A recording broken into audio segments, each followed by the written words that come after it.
y en este caso vamos a meternos en una entrevista que estamos muy emocionadas de hacer porque además sabemos que toda esta semana estuvimos atravesados por la temática de la memoria, la verdad y la justicia, y en este caso ya siendo viernes, ¿no? Y estando previos a esta fecha, vamos a realizar la última de las entrevistas especiales por esta temática. Ya estamos en comunicación y le vamos a dar la bienvenida a Manuela Iriani. Ella es comunicadora y directora de un documental sobre Vera Jarach. Así que vamos a estar charlando un poco con Manuela, no solamente del documental, digamos de la temática del documental, sino también un poco de la importancia de este tipo de recursos. Así que Manuela, te damos la bienvenida. ¿Cómo estás? Hola, buenos días, gracias por la comunicación. Hola Manuela, Maggi te saluda de este lado. Bueno, muchísimas gracias a vos por poder comunicarte con nosotras. Sabemos que estabas ahí con algunas cuestiones, así que te agradecemos muchísimo que te hayas hecho el tiempo para poder conversar. Y bueno, Manuela, si querés, si te parece comenzar contando un poco de qué trata el documental como para hacer una introducción.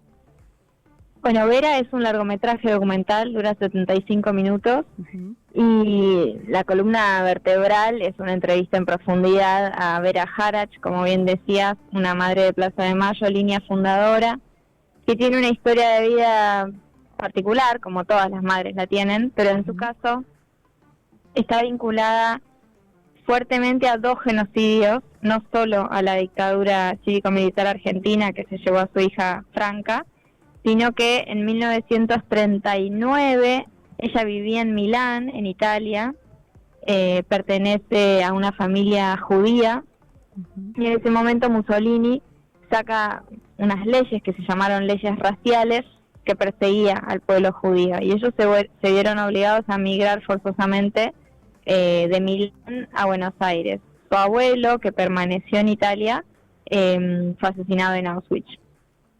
Entonces, hay algo en su historia, algo terrible en su historia, que es, ella lo sintetizaba siempre de una manera muy, muy concreta y muy tremenda, que es, ni para mi abuelo, ni para mi hija hay tumba, ¿no? Eso es lo que decía Vera.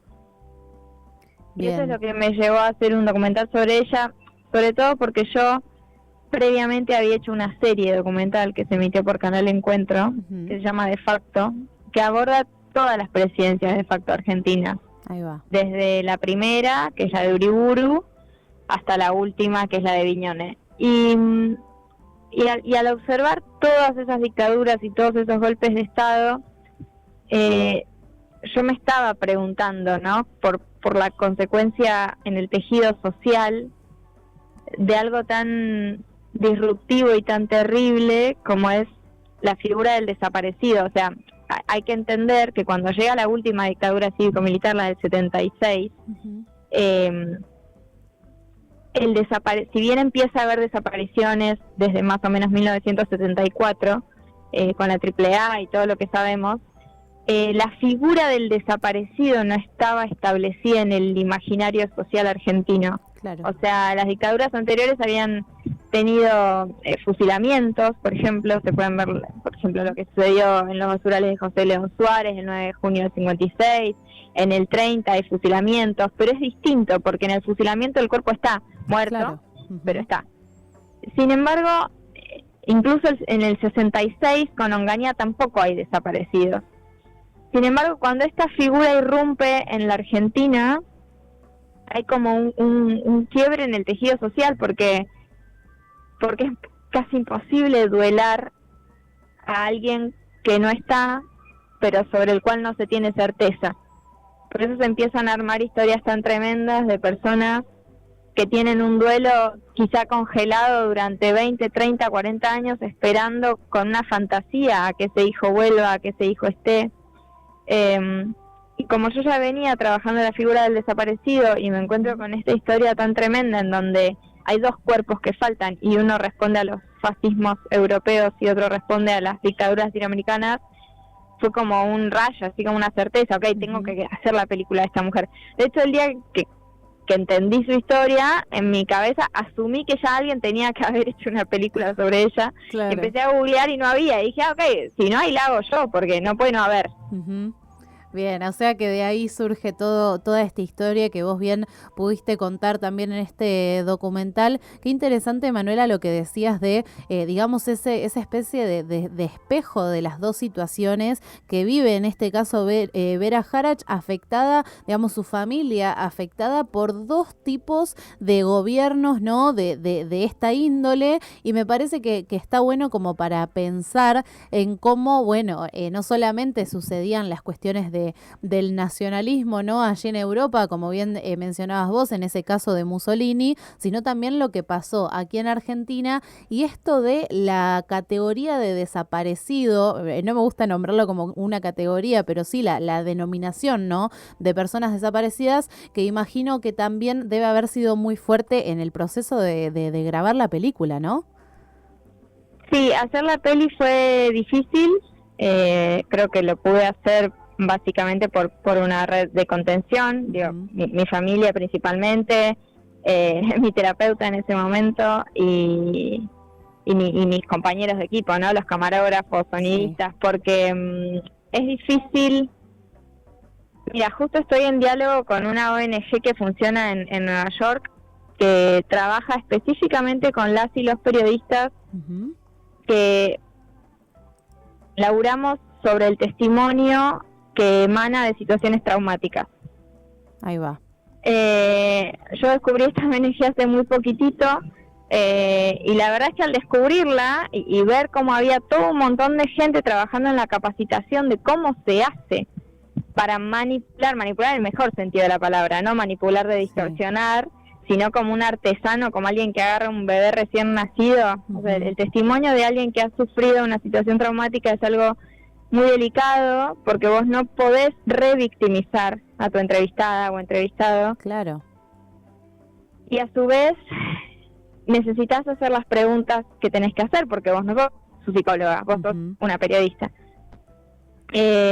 Y recién ahora, a mis 37 años, y hace 20 que empecé la universidad y muchos otros que me recibí, empecé a notar que yo no había tenido una formación específica para esto. Claro. No había tenido un entrenamiento concreto para decir, bueno, ¿cómo hago yo para entrevistar a la mamá de Santiago Maldonado?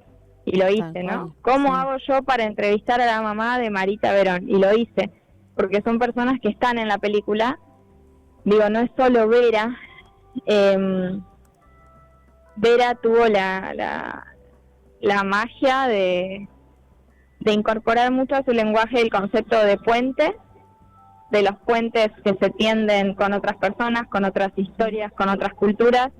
Y ella se enojaba mucho conmigo, en realidad estaba enojada porque le molestaba ser la protagonista del documental. Siempre me decía que ella no quería ser el centro de nada, que ella quería que el centro fuera Franca. Sí. Y ahora que soy madre lo entiendo, ¿no? Si mi hijo viviera algo así, yo también querría que el centro sea él y no yo. Claro. Pero bueno, yo soy documentalista y para mí la historia era Vera. Así que estuvimos en esa tensión.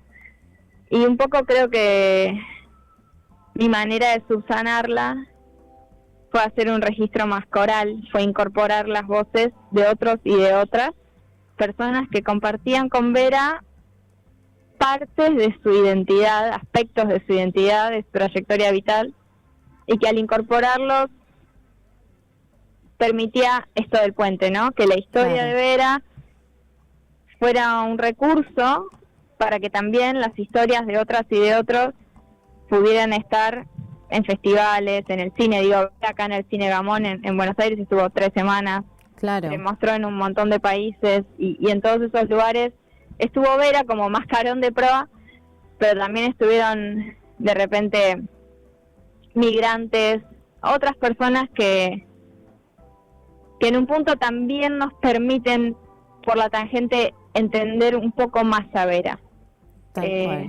Si se quiere, hay documentales en donde hay personas que hablan sobre él o la protagonista. Eso a Vera le hubiera parecido detestable. Imagínate, si no quería ser el centro, anda calculando si yo entrevisto, no sé, a una compañera de ella, de su trabajo, para que me hable de Vera y todo se llena de alabanzas, Vera me mata. No, claro. Entonces no era la forma. Pero sí entrevisté a otros migrantes que sufrieron igual que ella la migración forzada y entrevisté a otras madres que sufrieron el asesinato de hijas o hijos a manos del Estado. Ninguno de ellos me habló sobre Vera, me hablaron sobre sí mismos, pero el documental se teje, ¿no?, como una trama, y cuando uno escucha de repente la historia de una migrante peruana que tuvo que venirse a Buenos Aires porque no tenía otra forma de seguir viviendo, en esa información hay algo que nos permite decodificar a Vera más profundamente. Nos habla sobre ella sin hablarnos sobre ella. Bien, Manuela, qué lindo esto que decís, y también demuestra un poco el trabajo que uno hace como comunicador para reflejar las historias de distintas maneras. Y esto me lleva a pensar en los distintos recursos que hemos tenido a lo largo de toda esta historia, no solamente en este caso el documental del que estamos hablando, sino también los distintos registros audiovisuales que han habido a lo largo de este tiempo, que nos ayudan a entender la historia de nuestro país. Y en ese sentido, Manuela, quería pedirte alguna reflexión o qué opinión te merece, digamos, esto, ¿no? La importancia de los recursos audiovisuales en la construcción de la memoria colectiva. En la construcción de la memoria colectiva son fundamentales los recursos, punto. Los recursos Bien. En general. Sí. Imagínate que si hoy un chico o una chica no pueden comer bien, no pueden tener su calendario de vacunación al día, no pueden asistir al colegio, no pueden tener agua potable, difícilmente el día de mañana puedan narrar su tiempo. Uh-huh. Por supuesto, los recursos audiovisuales son necesarios de manera específica, ya sean los financiamientos, las universidades, los equipos propiamente, las cámaras, las lentes, pero antes que todo eso está la necesidad de un tejido social que necesita no romperse. Hablo de entornos digitales que están siendo súper violentos, hablo de consumos problemáticos. No estamos viviendo un tiempo auspicioso. Igual confío porque si hay algo que he hecho es trabajar el siglo XX argentino, y muchas veces no fue un momento auspicioso. Claro. Cantidad de dictaduras, momentos tremendos. Creo que el pueblo argentino es resiliente y que hay una fortaleza que encuentra un cauce. Creo que estamos en uno de esos momentos muy, muy oscuros. Y por supuesto confío en el arte y en la política y en los lenguajes como algunas de las claves que nos pueden llevar a otro lugar, pero sin dudas no podemos pensar solamente en la importancia del Inca o las facultades de artes, sino estamos pensando primero en que hoy en día hay un gran sector de la población que no está llegando a lo elemental. Absolutamente, Manuela, muy acertada acertada esta reflexión que hacemos, ¿no? De que no solamente necesitamos este tipo de recursos, y por supuesto defendemos esto que mencionabas vos, por ejemplo, el tema del Inca, que lo hemos profundizado muchísimo aquí en Radio Universidad, sino por supuesto el tema de, vos lo mencionaste como tejido social, y me parece que es una buena forma de decirlo, ¿no? Entender la situación en la que estamos como país, y por supuesto también entender que nadie puede salvarse solo, sino que deben haber políticas que especialmente aborden estos temas. Así que, Manuela, te agradecemos muchísimo. La verdad que es muy interesante todo lo que venimos conversando, y además, por supuesto, invitar a quienes están del otro lado a que vean el documental. En este sentido, quería preguntarte si está disponible en alguna página web para verlo. En este momento lamento decirles que no está on demand. Este año sí que por los 50 años vamos a hacer algunas proyecciones. Me pueden seguir si quieren en Manuela Iriani, soy en Instagram, me pueden buscar, siempre publico cuando tenemos alguna proyección. Dale. Y seguramente a partir del año que viene ya sí va a quedar subido en la web. Lo que pueden mirar es en Abra, pueden buscar De Facto, que es una serie que hice que tiene 8 capítulos, y también pueden buscar en YouTube una serie de investigaciones que hice para la televisión pública en 40 años de democracia. Así que material hay. Bien, buenísimo, Manuela. Te agradecemos mucho entonces la comunicación del día de hoy, y por supuesto que nos seguiremos encontrando, estamos a disposición por cualquier eventualidad, y te mandamos un abrazo de parte de todo el equipo de Radio Universidad. Bueno, y nos vemos el martes en la calle. Exactamente, nos encontramos en la lucha. Abrazo, gracias. Adiós.